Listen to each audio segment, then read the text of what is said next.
Chapter 9.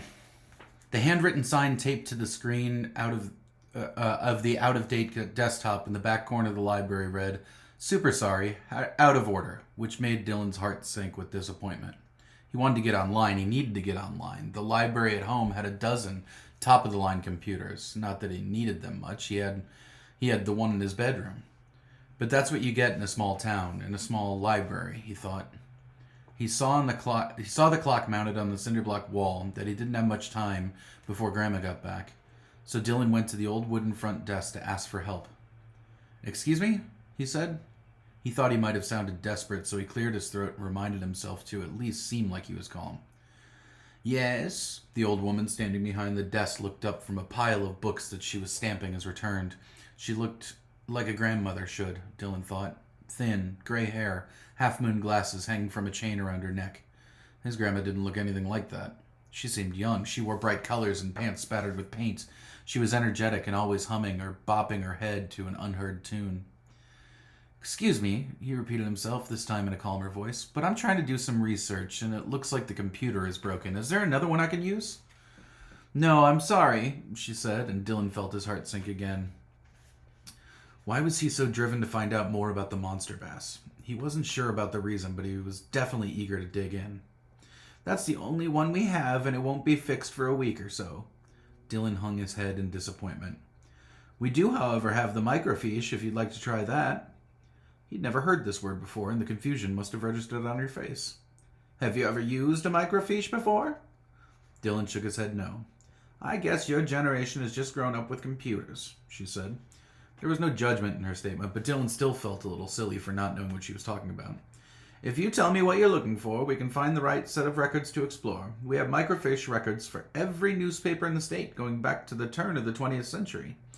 So what is it you'd like to learn about?" For a moment, Dylan hesitated. Should he tell her what he was looking for? It seemed outrageous even to him, but during the long pause, he could hear the clock ticking on the wall. And it reminded him he didn't have much time. If he was going to get to the bottom of the monster bass stories, he was going to have to trust this nice old woman, and he didn't have much time.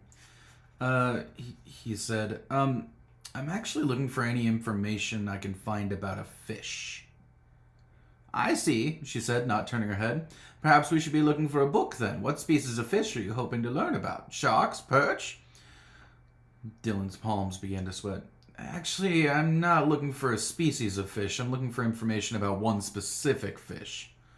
His voice raised, almost like he had asked a question at the woman, and the woman's expression changed from helpful to something closer to confused or concerned.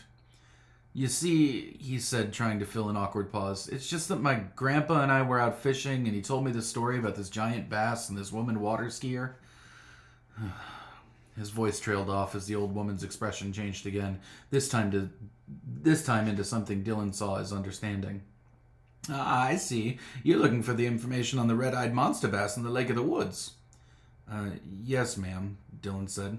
"And I bet your grandfather's Henry Michaels," she added, turning and looking under the counter for something on the shelves below.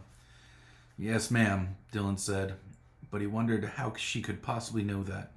It was a small town for sure, but there were a lot of vacationers this time of year, and it didn't seem likely she could possibly know who his grandfather was. "How did you know?" "Your grandfather has had a lifelong relationship with that particular fish," she said as she pulled a thick file folder full of paper out and put it on the counter with a thunk. "I've known Henry for a long time, and he used to come in here looking for the very same thing you're looking for. He loved facts, loved doing research. For a while, he came in every Saturday looking for more information, reading through old news stories and researching different species of fish.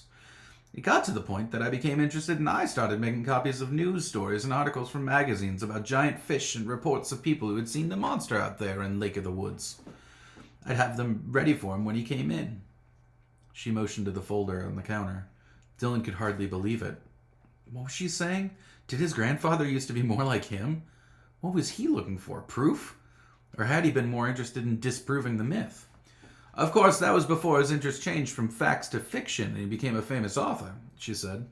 "But I held on to this file just in case he ever decided he was interested. Would you like me to make you a copy?" Dylan was stunned, but relieved too.